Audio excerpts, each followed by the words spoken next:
I suddenly was kicked out. So, okay, can I share screen? Yeah.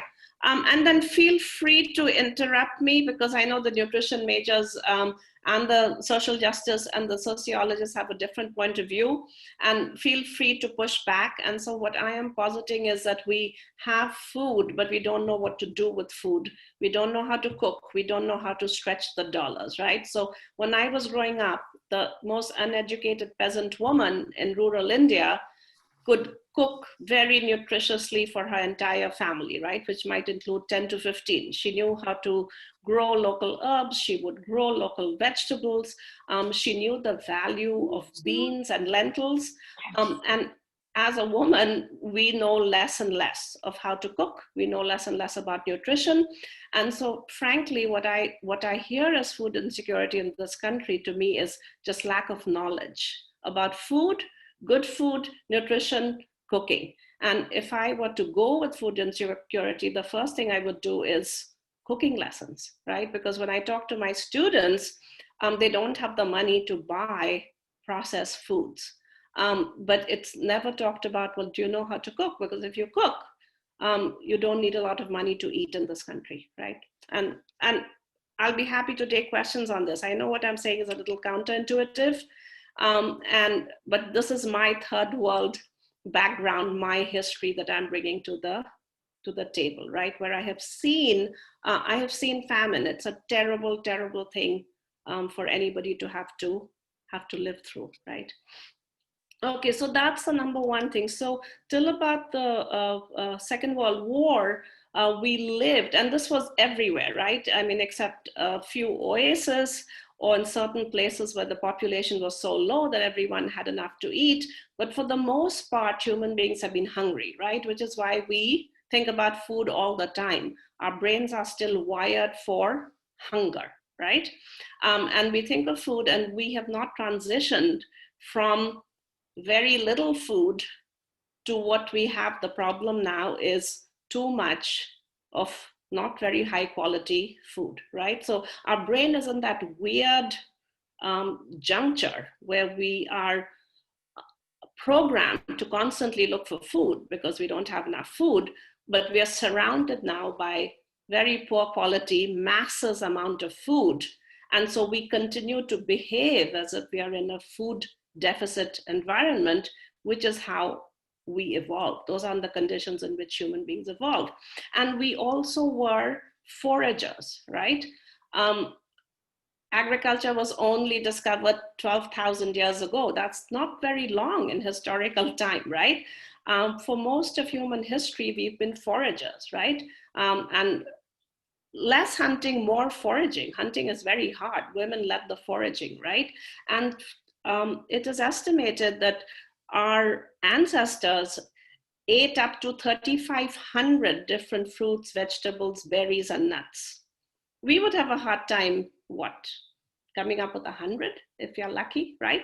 3,500 is a really diverse diet, right?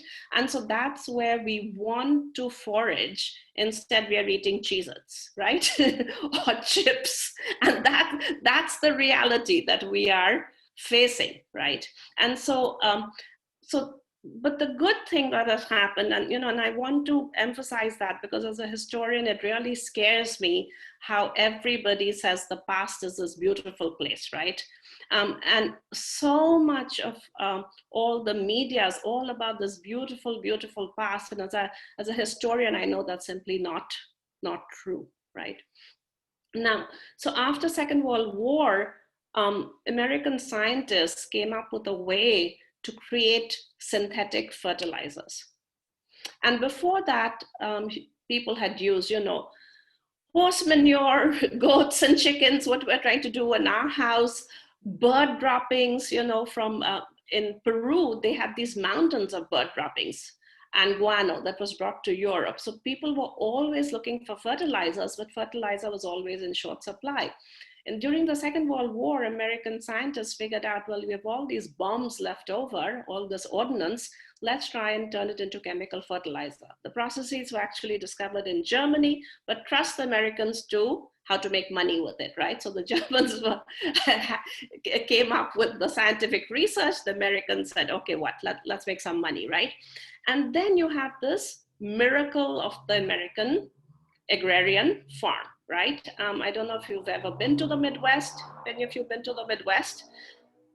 If you go to the Midwest, it blows you away, right? It's miles and miles and miles and miles of perfect corn, perfect soybean, perfect wheat.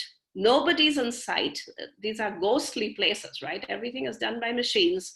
Sometimes you'll see the people tying up the corn.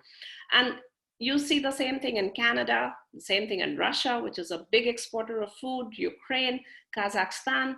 This industrial agriculture went global. And what was there not to like? Suddenly you go from food deficits to so much food you don't know what to do with it, right? People don't have to work on it. You use machines. Nobody has to weed the way I do, which is backbreaking work, right? You spray some lovely chemicals, right? What compost? You just spray some more chemicals, right? Think about it. So you go from this back-breaking work, which is organic agriculture. Alicia was just telling me how they move the horse manure. And believe me, zero waste living isn't easy. You don't know how early I wake up in the morning to get my garden chores done so I can get to my desk at 8 to start my regular job. And then the minute my regular job ends, I'm back in my little farm, and then at night I work more. So it's a lot of work, right? It is much easier to open a frozen packet of food than it is to cook from scratch. It's much easier to tear open a pre-washed lettuce than to go to your garden, harvest it, wash it, and then cook with it, right? So it's very labor intensive, right? So industrial agriculture seemed this gift from God, right? I can press a button and wonderful things happen. I can drive a combine harvester, wonderful things happen. I can feed the world. And this transition from food scarcity to food surplus is just something we are still processing as a historical phenomena. I remember the first time I came to this country in 1988, and I went to a grocery store, and I'd never seen anything like that in my life. I didn't know you could have 150 kinds of oil and 150 kinds of blah, blah, blah, blah, blah, blah. And it sort of blew my mind because I was coming out of a country that was learning how to farm this way and learning how to provide food to everybody. Now, all good things, right? There's always a but. Any questions so far? I just want to put this in context, right, of scarcity and labor, which was the human condition until very, very recently. And frankly, 50 years, if we move back in time 50 years, most of us would be in the fields growing food. Our luxury to meet on Zoom and talk about the broken American system would not have happened because we would be out growing our own food. Well, not 50 years, maybe, well, I'll give you 80 years, right? So that's not, for a historian, that's not a long period of time. That's a very short period of time. Okay, so now industrial agriculture, if anything is too good to be true, then it's not true, right? And what we are realizing is, and that, you know, through the 1990s and the 2000s, when the environmental movement started gathering steam, a lot of people talked about transportation as the big problem, urbanization as the big problem, and then some soil scientists said, wait a minute, agriculture contributes 40% of emissions. So we can't talk about climate change without agriculture, right? I mean, that's sort of central to our big problem. And then we started digging a little deeper and found that this miraculous system that produces this abundance, right? So much that the American standards of living became the envy of the world. So what were some of the problems? And I won't go through all of them, right? So the main thing is, of course, the reliance on fossil fuels, right? The bigger the farm, the more oil you use, moving the combine harvesters, the tractors. So that was number one. The second thing, and this took a long time for people to realize, and there's this Indian scientist at University of Ohio who just got a big award this year, Ratan Tata, who started looking at what is happening to the soil. So, you know, you spray the chemicals, you grow the food, you do the fertilizer, and then you go away. all winter the soil erodes, and then in the spring, so it's like if Alicia comes to my house, I give her nothing to eat all week. On Sunday, I give her a chocolate cake. How healthy is Alicia going to be, right? And that is what industrial farming is. So we pay no attention to the soil, or I give Alicia, have some vitamins, have some mineral extracts, and don't worry about eating good food ever. As nutritionists, she's going to be very sick, right? Because we can, and that's why this whole new aquaponic system scares me silly, because it's exactly the same thing. If you only have supplements, you're going to be very, very sick, right? Your body is going to be shot. And then the other biggest thing is, of course, the health of the agricultural workers. And if anyone who's driven up the 5 has seen workers bent over, all from somewhere else, while the planes spray the pesticides and the herbicides, right, which rains down on them, right? So this is one of the most dehumanizing parts of our system that we don't like to talk about. And the truth is, we have this luxury of talking because someone else is growing our food, right? And so if you really think about it, the entire system works on exploited labor. And that was one of the incentives for my husband and I to start thinking about. And this really comes from a Russian philosopher and writer, Leo Tolstoy, who talked about bread labor. And his idea was that if you, let's try and minimize the exploitation of others, that's number one. But he also felt to be truly a member of the community, you had to labor yourself. So he thought equality came from actually working with your hands. And he was able to write his novels. He used to grow his own food. And he said, there's 24 hours in the day. It's more than enough time to grow your food, write your novels, read philosophy of light. He even made his own shoes. He emptied his own chamber pot.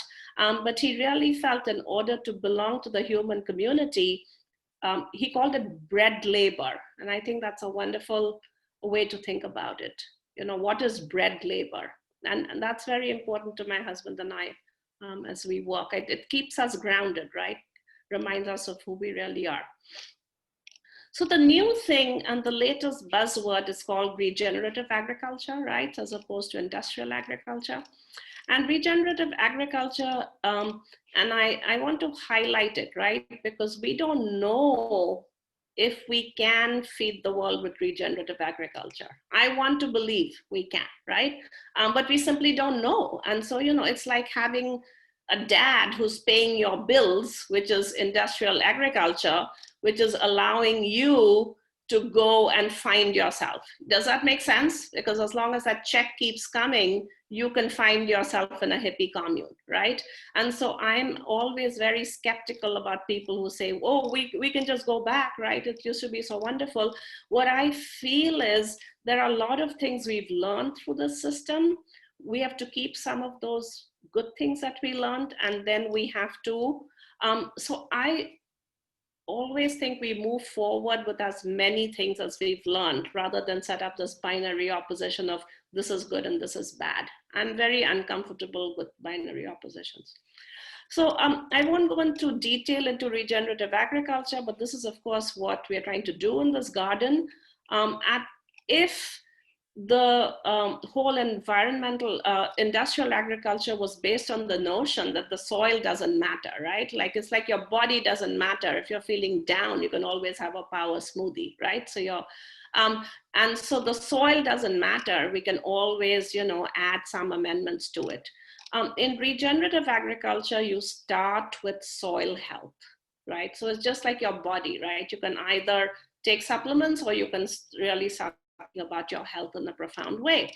And for soil health, what we've realized is that a soil is healthy when it has tons of bacteria, just like your gut is healthy when you have lots of bacteria, right? Now, what does that bacteria eat? It likes organic matter, right? It can't really eat chemicals, then the microbes die. But if you give it any kind of organic matter, right? Your vegetable scraps, horse manure, goat manure, anything that is living, the microbes thrive. And when the microbes thrive, what they do is they take carbon. So the plants take carbon, put it in the soil.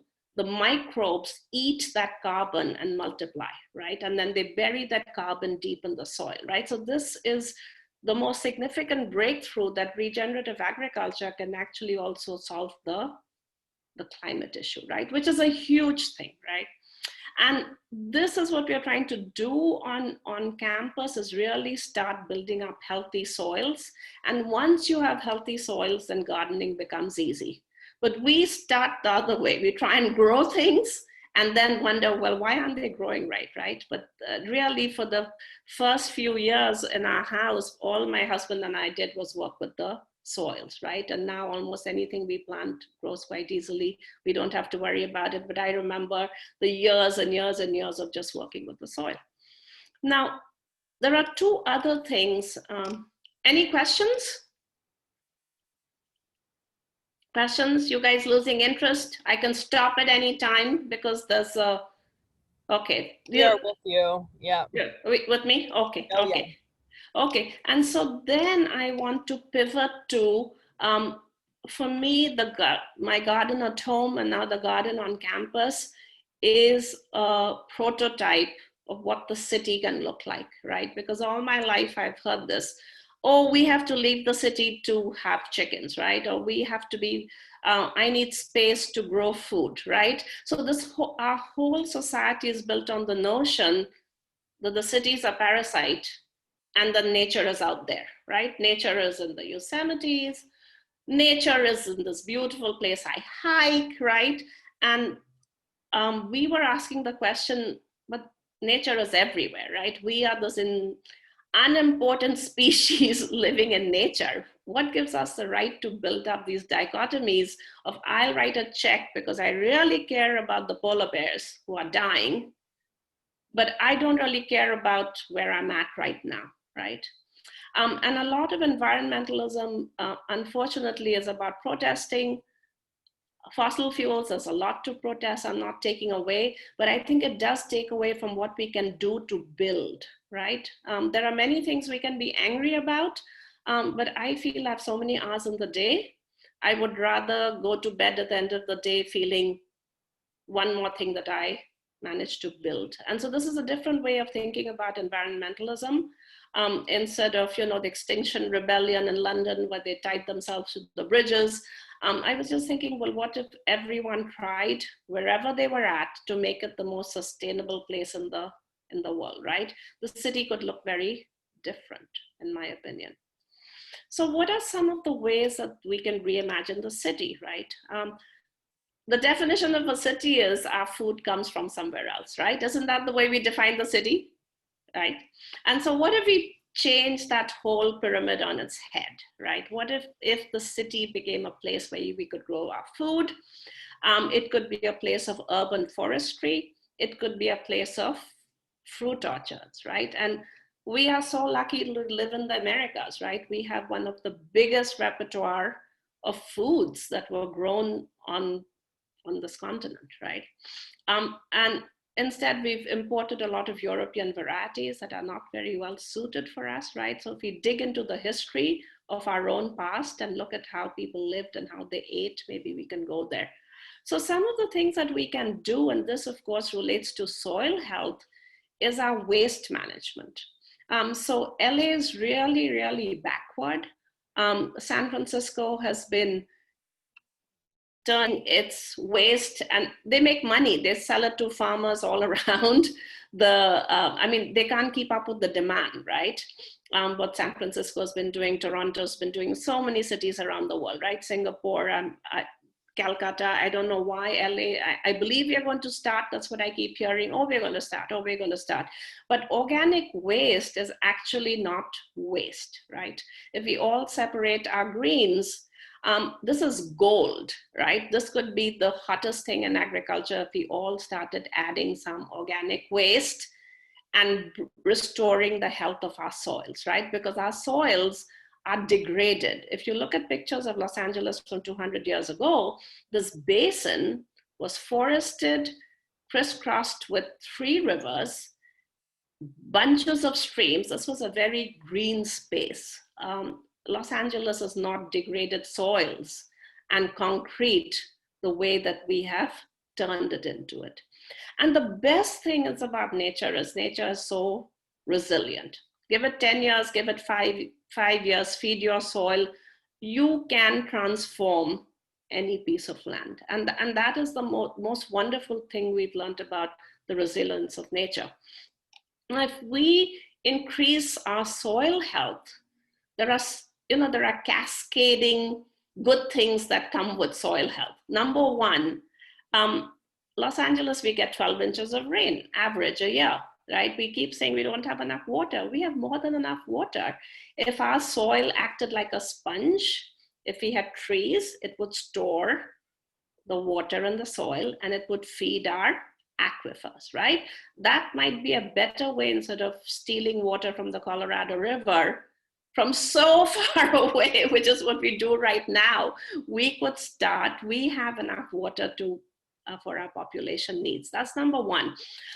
Second is, of course, 80% of our food is pollinated by these creatures, right? But we work very hard to wipe them out, right?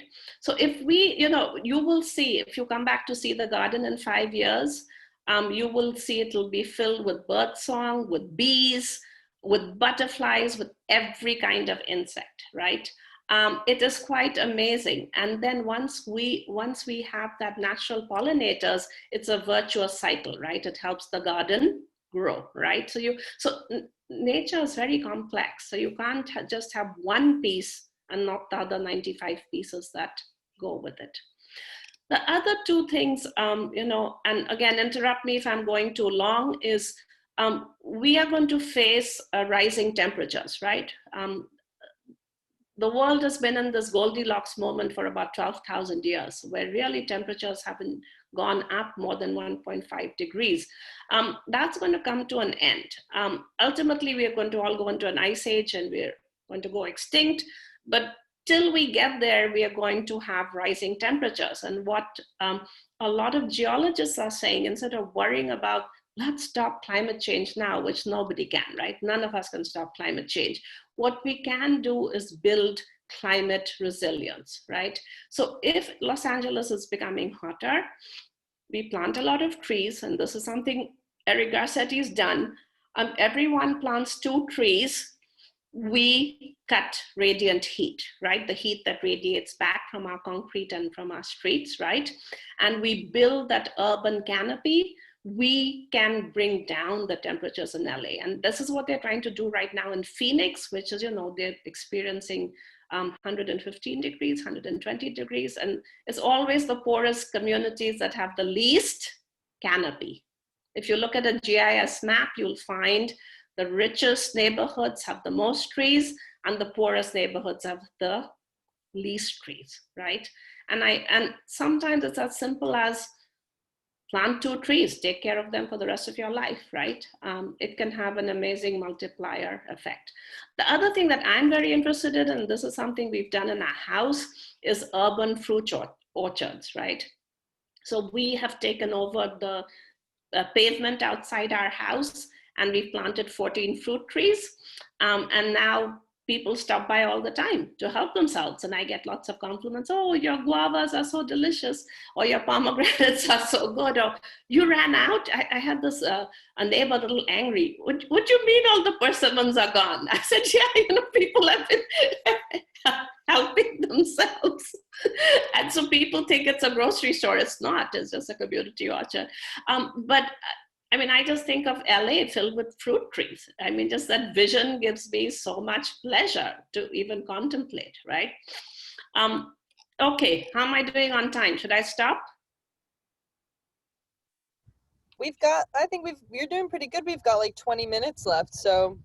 Should we just do questions? I had just one last thing to talk about is nutrition, and you guys are all nutrition majors, this. Talk about nutrition. I think you've got a lot of nutrition students here and we all want to hear your perspective, so go for it. Well, you guys know a lot more about this. That's why I'm a little hesitant, but I just wanted to say the other thing is that it's very important to me is the local economy, right? Because we always tend to think of somehow environmentalism cannot make money. And I think that's the fallacy, right? Because if we interact with nature in a certain way, there's nothing to prevent us from also making a living, right? And I think that is often the thing, is you can either get a good job or be an environmentalist. But the thing is, the environment can be a source of good jobs, right? And this is why I want people to open up their minds and not be, you either have to be a homesteader, right? Or you have to be this polluting monster, right? Like there are many, many things in between. And the local economy, and I was just thinking, right? And so my husband keeps bees, and we work with a local beekeeper, and he has his hives on our garden, right? And we don't charge him anything because the bees do so much for my garden. Now he is making a living selling honey, right? And that is a job, and and I would rather be a beekeeper and sell honey and then have a low wage job in the retail sector, right? And just think about it. There are so many things you can do with honey. You can make wine with honey, right? You can make a whole range of products with the beeswax, right? So there's nothing to prevent urban agriculture, urban forestry into becoming a source of good jobs for the local economy, right? Because with automation, we are going to face a jobs crisis fairly soon. We are seeing more and more and more automation, right? And what's going to happen is we're going to have a lot of people, and now growing homelessness, I think, is partly because we don't have enough good jobs. And I sometimes think, I wonder how many people could be employed if the sector became a viable sector, right? Okay, and the last thing is, this is something that you guys know much more than I do. And my husband is a scientist, so it's fun. We've done a lot of reading on this. It seems like 80% of our immunity comes from our gut. That's a very high percentage, right?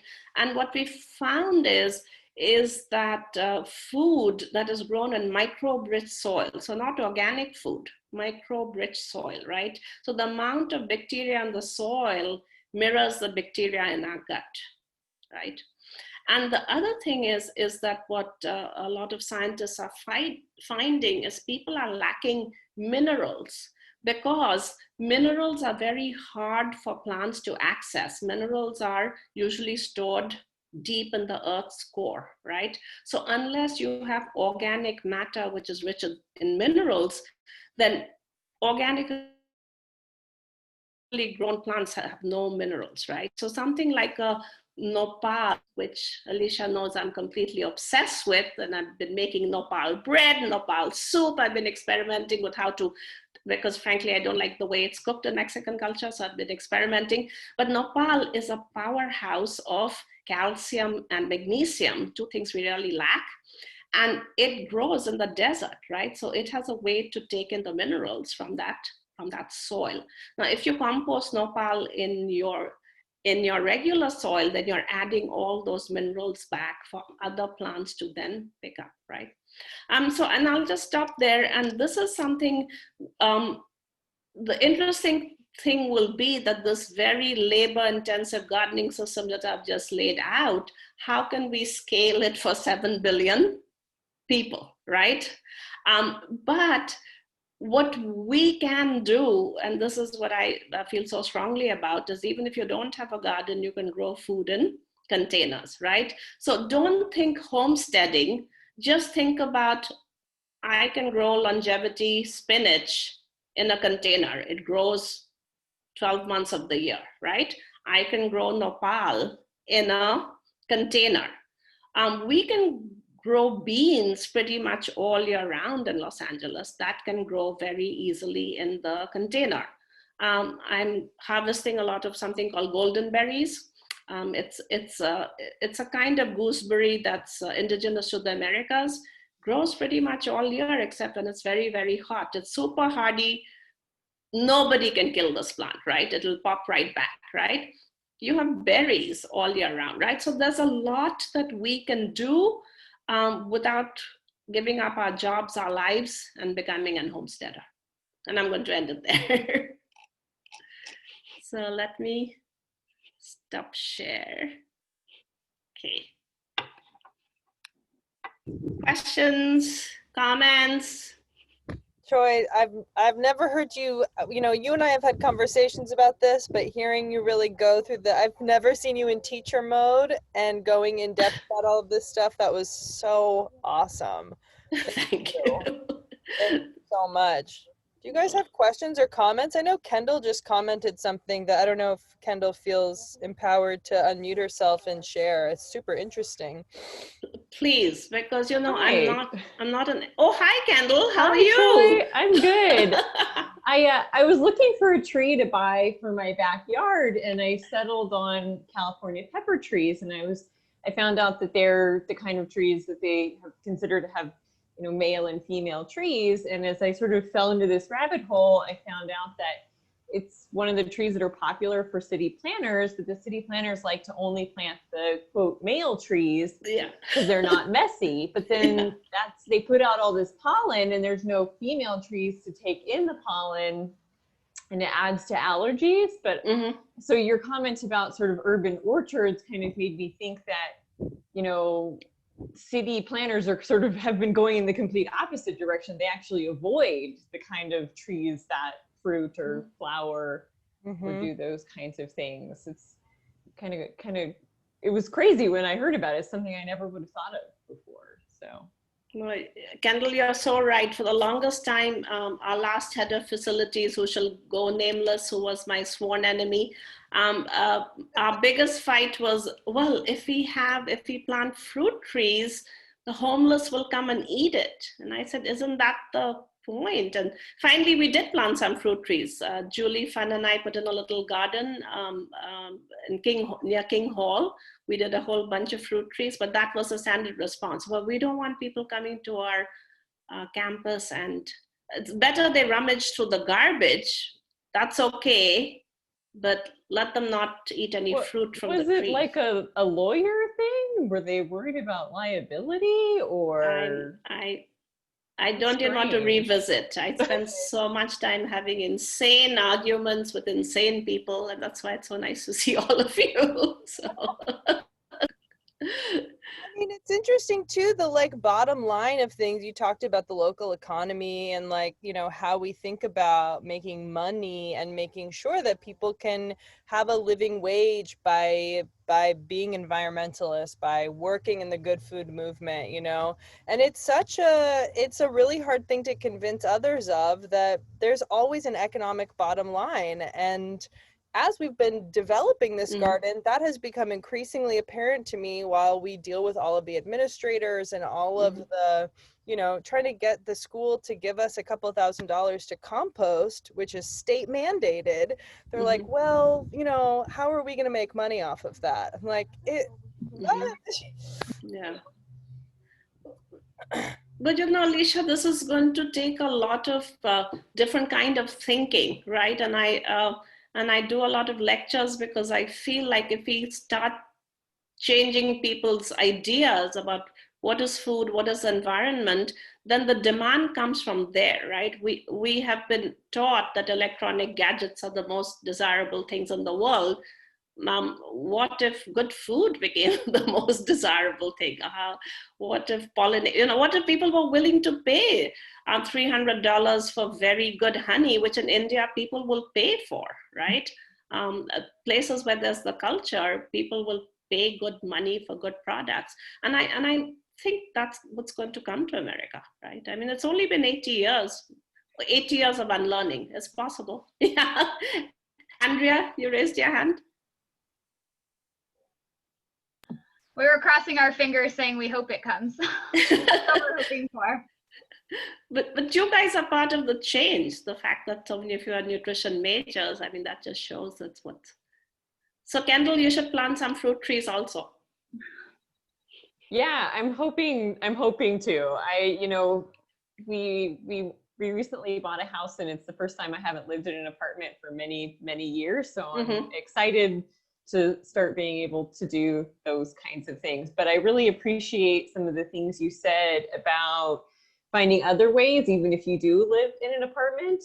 Because, you know, for the last 10 years, I would have loved to have done something.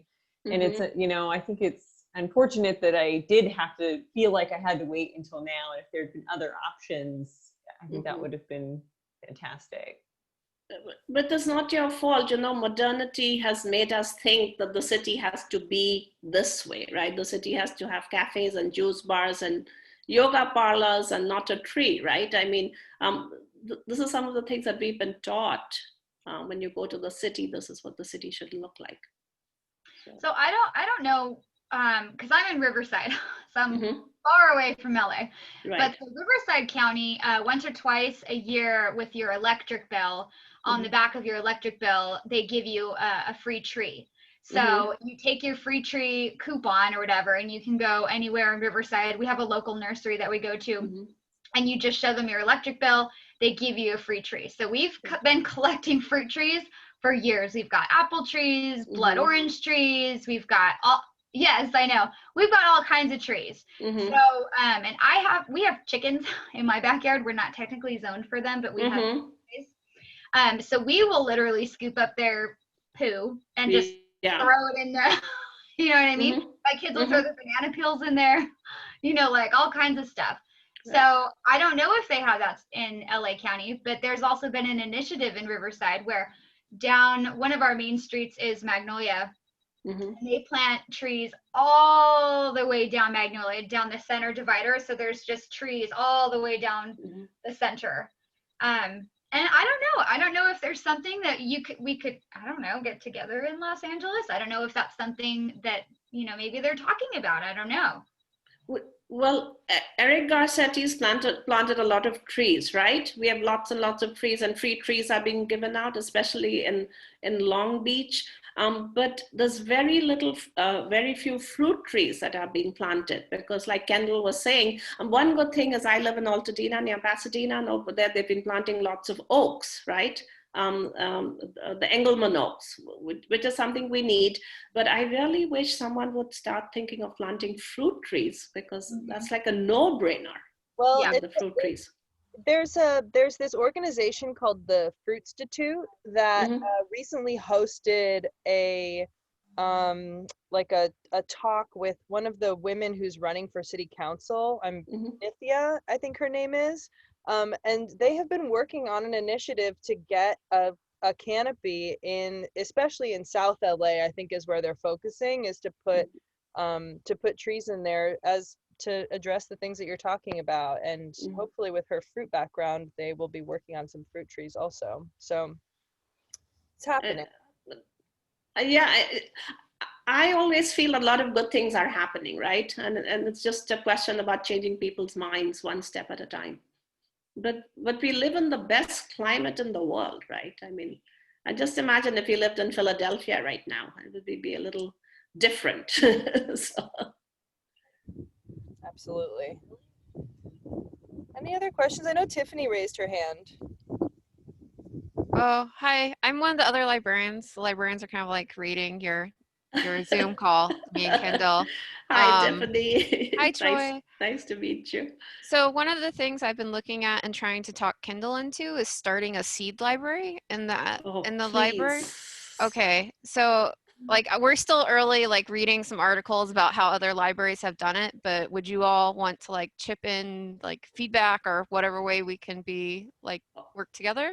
Yes. Okay. Dream, and I will donate seeds because I seed harvest. I have to tell you guys, I bought seven seeds. Hello? We're here. I don't know what happened. We can hear you. I got 7 seeds from an experimental farm, Butternut Squash in New York, and then grew it for a few years. This year we harvested about 100 butternut squash. It was just crazy because it's the best seeds I've ever had. And I later found out that experimental farm got it from farmers in the Nile, from Egypt. Are you talking about Stone Barns? Did you get it from Stone Barns? Dan Barber's farm, yeah. But turns out he gets all his workers from Egypt, and I have to, and that a lot of them are bringing their seeds with them. And I have some of the best butternut squash seeds that I could gift to start the the library. I have a lot of other seeds as well that I harvest. I will try to keep you on the loop. Like, we still need to talk to our dean and stuff, but I'm glad to hear others are interested, because I feel like I was like a little crazy person at first trying to convince other people to like get involved. So thank you. It's a fantastic idea. I think, Awesome. yeah.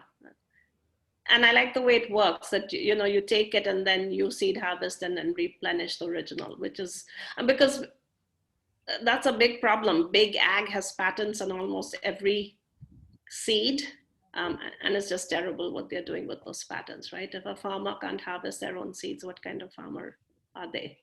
So this is a very good way to break that monopoly. Yeah. I love that idea. This is so exciting. Yeah, that is really exciting. Any last questions, you guys? Oh, sorry, Kendall, go for it. I saw you on. Oh, I was just gonna say, I went to the University of Illinois, and they have a really big agricultural department there. Like, the Monsanto literally has like their name on buildings, and I was so shocked to find out that idea of patenting seeds, that, you know, the farmers have to rebuy the seeds every year rather than harvesting the seeds that which they could actually get because they're patented. It kind of like blew my mind to find that out. There's so many things like this that you really have to kind of like dig below the surface. They're sort of shocking. There's a great organization called Seed Savers. I think it's in Illinois. I get my seeds from them, and they're a seed bank, and they've been harvesting American heirloom varieties for about 50 years and saving the seeds. So, you know, try and buy some. But I know there's another place that started in Riverside that's looking at heirloom seeds. I forget the name. Isn't there one in San Diego also that is doing some seed saving? There is, yeah. Yeah, so I mean, all these ancient ideas are coming back, but it makes such a difference, the quality of your seeds. I'm waiting for my Alicia to send me to this nursery near our school, Artemisia, and I got papalo, which is a cross between a cilantro. It's just delicious, and I'm waiting for it to flower so I can save the seeds and then plant it for next year. Nice. I think that would be such a cool library project to do seed harvesting with the garden. And Kendall and Tiffany, maybe you guys write a grant for this and we bring you into our garden grant. Yeah. Yeah, we were, because isn't there a civic engagement grant every year on campus? We were thinking about that one just now, like while we were listening to you. So yeah. Awesome. Oh, that is so fantastic. Wonderful. It was nice meeting all you. I have to go text bank because, you know, election coming up, but it was nice meeting all of you. Okay. Bye, Tiffany. Any last comments, questions, thoughts? No?